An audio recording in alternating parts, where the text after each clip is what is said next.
The Book of the Prophet Isaiah. Chapter 9. But there shall be no more gloom for her who was in anguish. In the former time, he brought into contempt the land of Zebulun and the land of Naphtali, but in the latter time he has made it glorious, by the way of the sea, beyond the Jordan, Galilee of the nations. The people who walked in darkness have seen a great light. The light has shined on those who lived in the land of the shadow of death. You have multiplied the nation. You have increased their joy. They rejoice before you according to the joy in harvest, as men rejoice when they divide the plunder. For the yoke of his burden, and the staff of his shoulder, the rod of his oppressor, you have broken as in the day of Midian. For all the armor of the armed man in the noisy battle, and the garments rolled in blood, will be for burning, fuel for the fire. For a child is born to us. A son is given to us, and the government will be on his shoulders. His name will be called Wonderful, Counselor, Mighty God, Everlasting Father, Prince of Peace.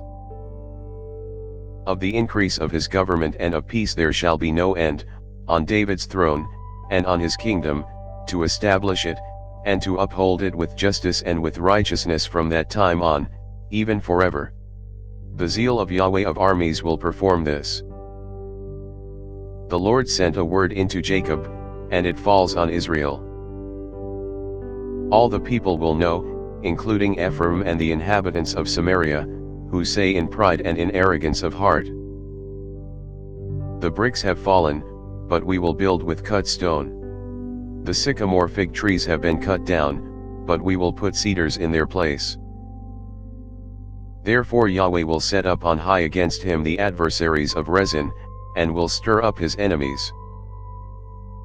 The Syrians in front, and the Philistines behind, and they will devour Israel with open mouth. For all this, his anger is not turned away, but his hand is stretched out still.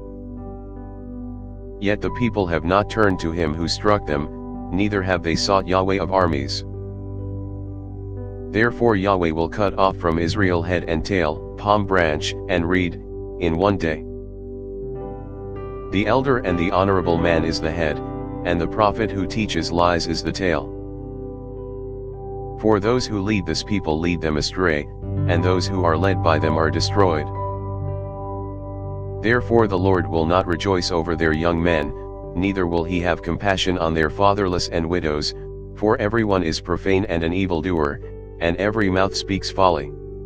For all this his anger is not turned away, but his hand is stretched out still. For wickedness burns like a fire. It devours the briars and thorns, yes, it kindles in the thickets of the forest, and they roll upward in a column of smoke. Through Yahweh of armies' wrath, the land is burned up, and the people are the fuel for the fire. No one spares his brother. One will devour on the right hand, and be hungry, and he will eat on the left hand, and they will not be satisfied. Everyone will eat the flesh of his own arm. Manasseh, Ephraim, and Ephraim, Manasseh, and they together shall be against Judah. For all this his anger is not turned away, but his hand is stretched out still. Thanks for listening. If you liked our video, give us a thumbs up and subscribe, it really helps.